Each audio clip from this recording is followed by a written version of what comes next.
You are listening to the Atlanta Real Estate Forum radio show, all about real estate edition, shining a light on the movers and shakers in the real estate industry, the home builders, developers, realtors, and suppliers making it all happen. Good morning and welcome back to Atlanta Real Estate Forum Radio's All About Real Estate Edition. I'm your host, Carol Morgan, and I'd like to give a shout out and big thank you to our show sponsor, New American Funding. I think this is their third year sponsoring our show, so we really appreciate them and we could not do it without them. I'm excited today to welcome a repeat guest back to the show. We're going to talk about workforce development, a very, very hot topic in real estate today, and what his organization is doing to help solve this, crisis really in our industry. So a warm welcome to Scott Shelar, President and CEO of Construction Ready. Welcome back to the show, Scott. Thank you so much, Carol. It's good to see you again. Yeah, it's been a little while. So for our audience who, might have missed the last time you were on, give us a quick overview. Tell us about yourself. Yeah, absolutely. So, last time we spoke, we were CEFGA, which is the Construction Education Foundation of Georgia.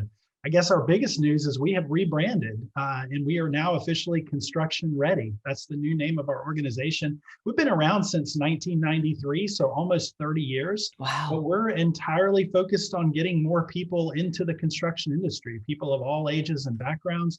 We help them get the training and the credentials that they need.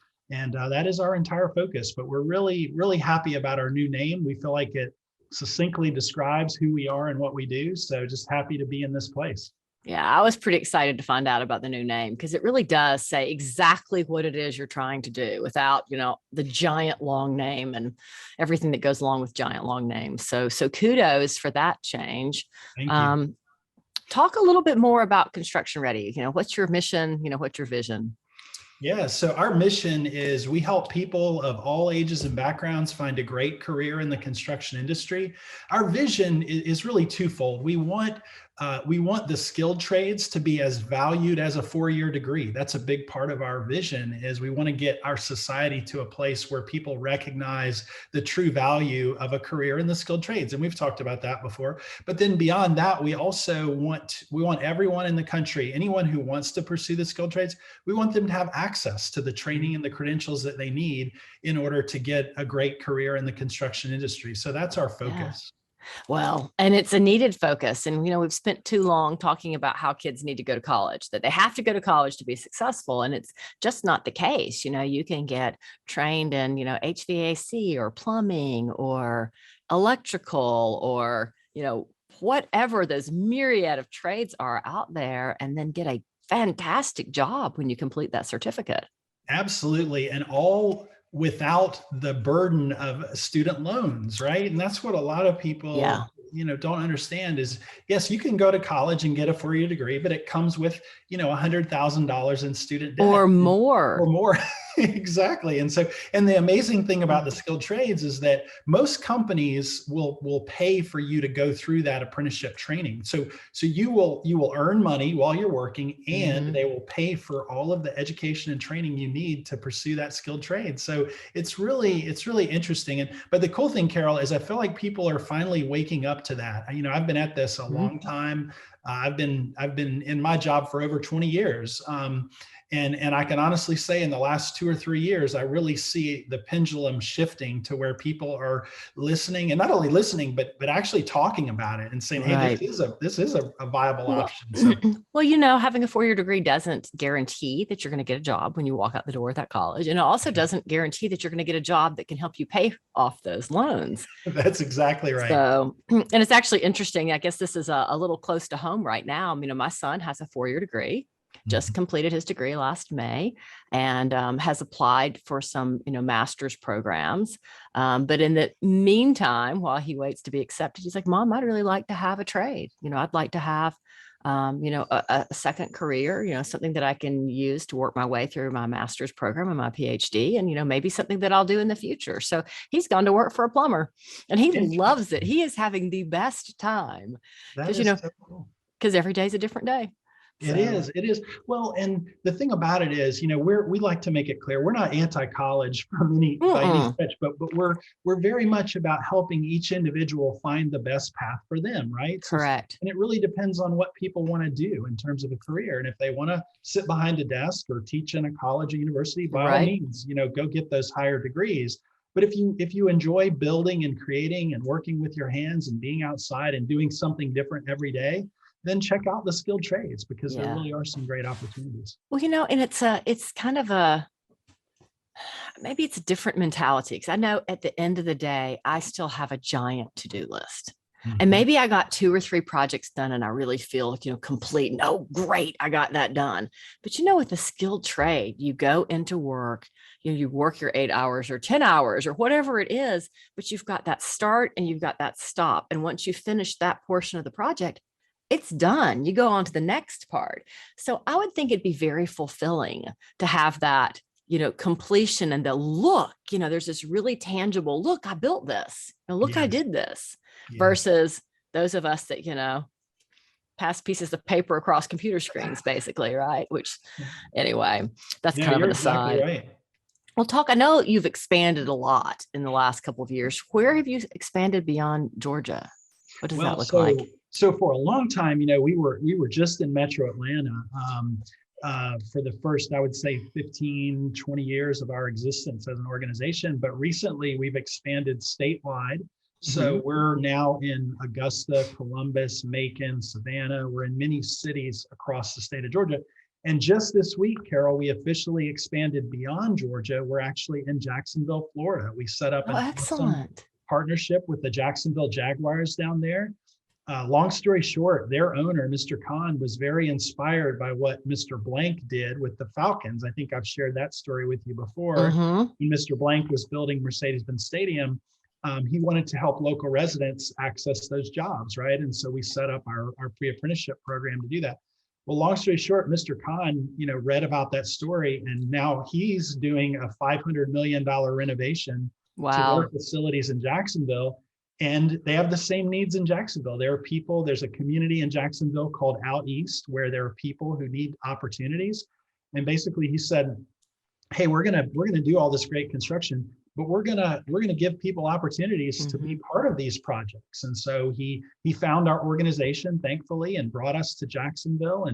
And we started our very first class there on Monday this week. And it's going great. We have a great reception in Jacksonville. We've had over 150 applicants for the program. So we are off and running, and we're looking at other states. We're getting calls. That's fantastic. From Tennessee, Texas, the Carolinas, Alabama.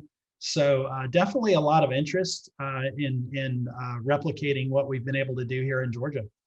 Yeah, that's fantastic. Well, I think you have some new services as well. Talk a little bit about those. We do. So I would lift up a few things. One of the things we've figured out over the years is we have to start younger, right? We have to reach people before they get to high school. Right. And we figured out that we have to reach them as early as we can. And so we started a program called Little Builders, where we send out the Home Depot Kids Workshop kits to second graders all over the state.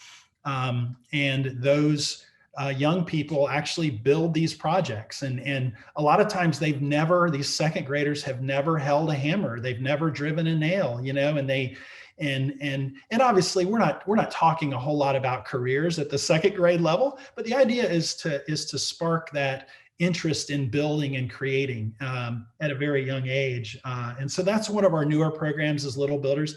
And then our most recent program, we've been working with the Georgia Highway Contractors Association and the Associated General Contractors to set up a heavy equipment operator program in the high schools. That's a huge need. In our industry, every trade has needs, but equipment operators are a huge need. And so we partnered with the highway contractors and the Department of Education and AGC to establish this new heavy equipment operator program that will be going into high schools across Georgia. And the cool thing is students will they'll either be operating simulators, and the simulators are very realistic these days, Carol. They're amazing. Well, it's like video game probably, right? Very much so. That's what we're finding is, these kids are great with joysticks and, and visuals. And so heavy equipment operation is right up their alley. And Right. in some cases, they'll actually be operating real heavy equipment, especially in the rural areas of Georgia where real estate is not so tight. We're actually able to set up some real pieces of heavy equipment that they're operating, as 16, That's 17-year-olds. And that way they're ready straight out of high school. If they want to go become an equipment operator, they're going to have all the skills and credentials they need. So those are the big new things we're working on these days. That's pretty cool. I don't know if you're familiar with them. I'm kind of looking around my office. It's here somewhere, but I need to find. Oh, I see it. Have you heard of the house that she built? No. And there's a book by it. Hang on, I'm going to grab this so you can see it. Yes, please.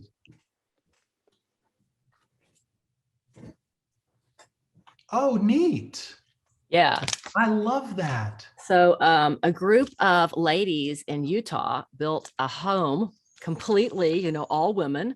And yes, they did have to bring in some trades from other states to make this happen, which is unfortunate. But the whole premise of this book is reaching younger children. It's really designed, and you can see with the, the big text and it's designed to reach kids in that, kindergarten, first, second, third grade, when they're younger, and to help, inform them that, if you're female, you can be a builder. If you're, a young male, you can be a builder. But this is all about, women in the construction industry. And it's a great book.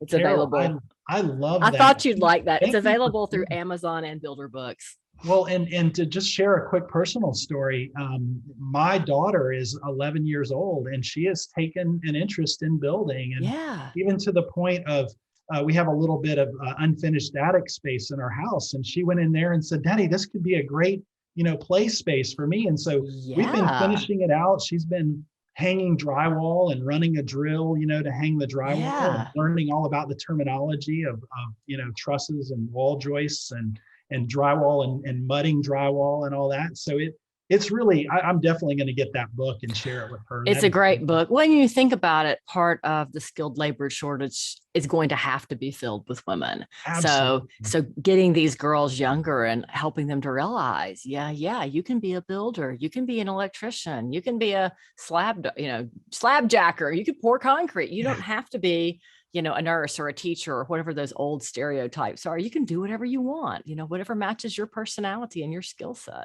I love it, Carol. Thank you for sharing that. You're welcome. I thought you'd like that. It's a fun book, and a friend of mine wrote it, and one of her colleagues illustrated it. So it's kind of cool. Very cool. But, I know that one of the things that's also changed and happened is that we have this $1 trillion Infrastructure Investment and Jobs Act. How is that really going to help the construction industry?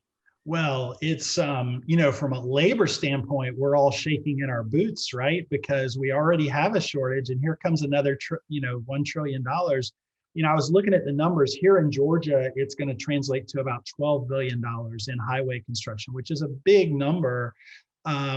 And then, if you combine that with the other major projects we have in Georgia, like Rivian, the Rivian plant, $5 billion, Centennial Yards in downtown Atlanta is another $5 billion.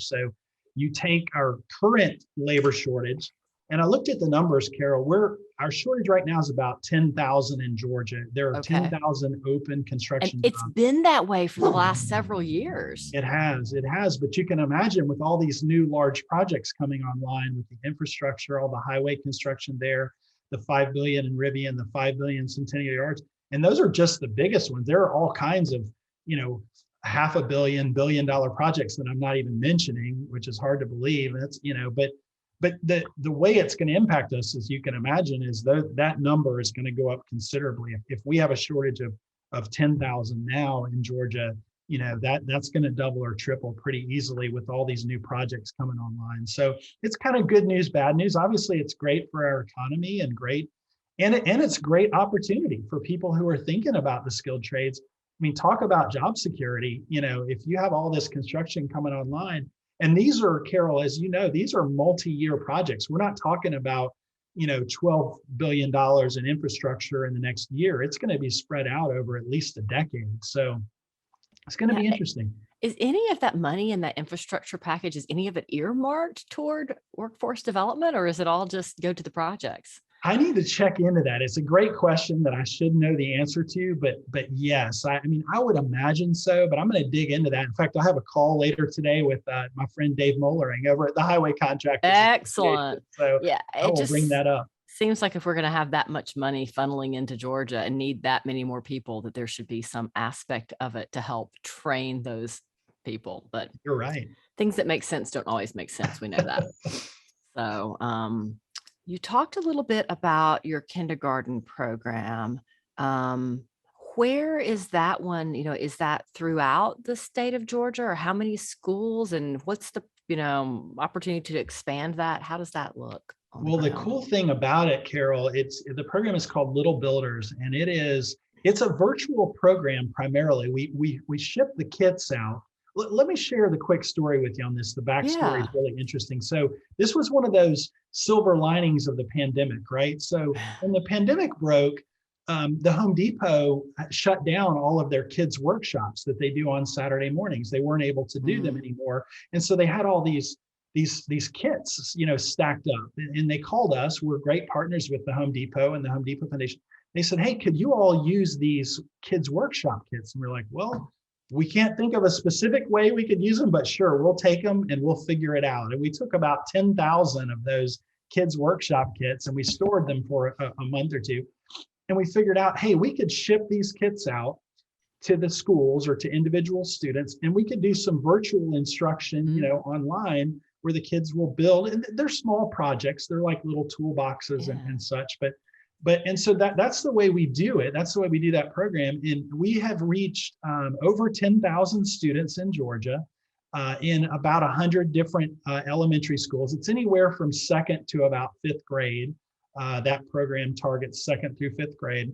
But the cool thing about it is it's very scalable. As you can imagine, if it's all virtual, we could do it anywhere in the world. We could, as long as we can ship the kits and get them there, we can do this instruction. And so we have done it in a few other states already, but it's going to be a big part of our scaling plan. And one of the coolest things that we've seen is it acts like a spark, right? So what happens is these kids, get excited, the second graders, but then also the teachers get excited because they see how much the kids enjoy building these projects. So it has turned into kind of like a spark to get people, young people and old people, excited about building, so it's been a really neat thing.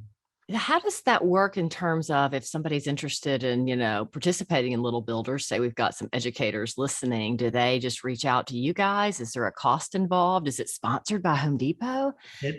Yes, all of the above. So the best way is constructionready.org is our website, and you can go there and you can register for it. It is completely free to school. That's amazing. Now, there is a waiting list because you can imagine we've had a lot of interest, but definitely get on the list, and we'd love to work with your school. And it is funded and sponsored by the Home Depot and the Home Depot Foundation, as well as the Marcus Foundation and the Blank Foundation. They are also huge supporters of our work. So that's another fun story here, is these three big foundations in Atlanta have all come together to support our work. Bernie Marcus and Arthur Blank. That's fantastic. I think I shared that with you last time, but it's exciting, and they're as excited as ever. We're talking now with them about continuing our work together. So it's really cool stuff.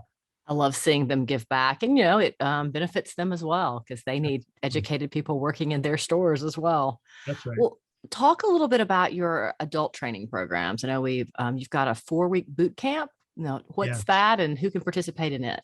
Yeah, so that we refer to that as our pre-apprenticeship program, because that's really what it is. It's an entry-level program where students can earn up to 8 industry recognized credentials. So things like CPR, first aid, OSHA 10-hour, basic blueprint reading, hand tools, power tools, those sorts of things. And the idea is to give someone, and it could be a career changer. It could be somebody we've had a lot of teachers who've said, I don't want to teach anymore. I want to check this construction thing out. We've had people transitioning out of prison in some cases, and this is a great opportunity for them. All sorts of we have high school students who maybe they didn't have that high school construction program, but now they're getting out of high school and they want to get some quick training and get into the industry. So that is our program for people who are 18 and older. And it is, as you said, it's only 4 weeks in length, but it's pretty intense. It's about 8 hours a day, 5 days a week. And then we have a 97% placement rate for graduates in the Wow. program. So we That's don't phenomenal. have any trouble placing people. And again, that program is completely funded as well by Wow. sponsors. And we've been able to tap into some government grants and other philanthropic support. And so, yeah, it's a great program. We've placed over 1,300 Georgia residents through that program in our industry. And that's actually the program we're doing with Mr. Khan and the Jacksonville Jaguars. It is our pre-apprenticeship program. So in 4 weeks, those students will all be working somewhere in Jacksonville as a result of our Construction Ready pre-apprenticeship program. That's phenomenal. So I imagine that people can also go to your website if you're an employer and apply and say, I'm looking for apprentices in X. How does that work? Absolutely. And that's crystal clear on our site. If they go to constructionready.org, there's a button up in the top right that says hire our graduates. And all they have to do is click on that, and we capture a little bit of information. But again, it's free to employers. They don't have to pay. We do ask them to become sponsors and partners with our organization just to to give back and Yeah. to support our work, but it's not required.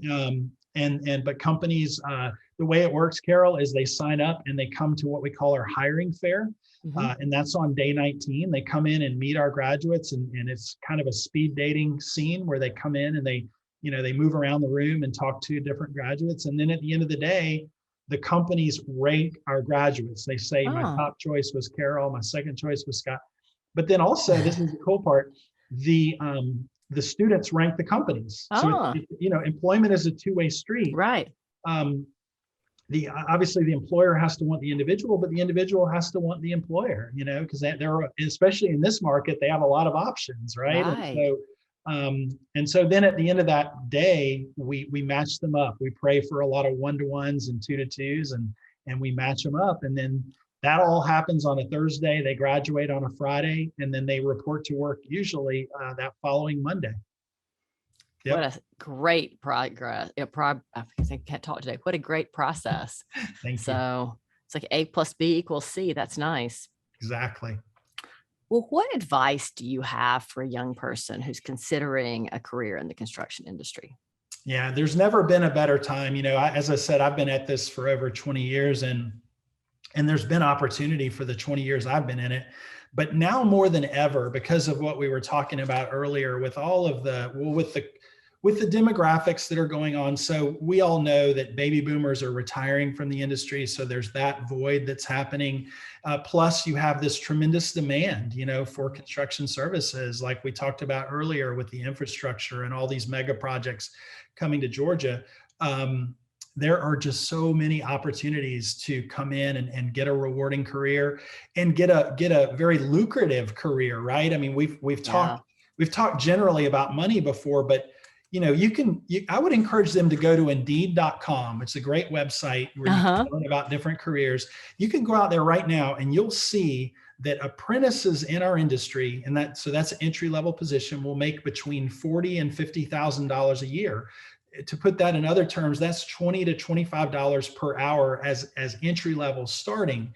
But here's the amazing thing: with about 4 to 6 years experience, we're seeing, and again, this is on Indeed.com, we're seeing journeyman electricians, heating and air techs, plumbers making between $150,000 a year and $200,000 a year. That's $75 to $100 an hour in these positions. That's real money. That's a lot of money, and it's not some vague statistic. You can go to Indeed.com and see it with your own eyes. It's pretty amazing. So the big thing is just, my advice to young people, don't chase the money, but consider the money, but chase something that you're going to be really passionate about and that you're going to enjoy doing. And in a lot of cases, construction is both, very rewarding and something that a lot of people enjoy doing, as we talked about earlier, but it's also very lucrative, Oh, and absolutely. you can make a lot of money, and you can climb as high as you want to climb. You can start your own business. We've seen that, as you can imagine, over the 20 years. We see people, our graduates, going on and running their own companies. And then you make as much money as you want to make, right? Right. Well, and it's so true. Do something you love, because if you do something you love, you'll never work a day in your life. And the reality is a lot of these skilled trades, these are people who get up early in the morning. So if you're going to get up at, 5:45 to be on the job site at 7, it better be something you love doing, because you're not going to want to do that very long. That's a great point. That's right. Well, we could talk forever, We could, but we're running out of time. So how can our listeners get more information on Construction Ready? Yeah, so constructionready.org is our website. There's a lot of good information there for both our employers and our students and teachers and counselors. Everything is there, and we'd love to have you join the Construction Ready community. Excellent. Well, that wraps this week's Atlanta Real Estate Forum Radio's All About Real Estate edition. I'd like to thank Scott Shelar, President and CEO of Construction Ready, for joining me in studio today and talking about this, interesting and very important topic. Workforce development's not something that's going to cure itself this year or next year. I don't think. I think this is a long-term goal for the industry. On behalf of our show sponsor, New American Funding, I'm your host, Carol Morgan. If you enjoyed today's show, then please follow us on Facebook. You can follow us on Stitcher or Spotify or iTunes and download the show there. If you're interested in being a guest on the show, then email me, carol@denimmarketing.com. And thank you for listening. I look forward to seeing everyone back right here for our next episode. Atlanta Real Estate Forum Radio is made possible by Denim Marketing, the publisher of Atlanta Real Estate Forum, Atlanta's favorite source for real estate and home building news. Denim Marketing is a comfortable fit, like your favorite pair of jeans. Denim Marketing tailors marketing strategies to meet your specific needs and niche. Try them on for size. They will work to create a perfect fit for your company's marketing program. Call them at 770-383-3360 or send an email to info@denimmarketing.com. For more information on Atlanta Real Estate Forum Radio or to inquire about being a guest, contact info@atlantarealestateforum.com. Check out the radio show by visiting atlantarealestateforum.com or by listening to the show on your favorite podcast app. And if you enjoyed today's broadcast, we'd sure appreciate a rating and review on iTunes. Thank you again for listening, and we'll see you next time on Atlanta Real Estate Forum Radio.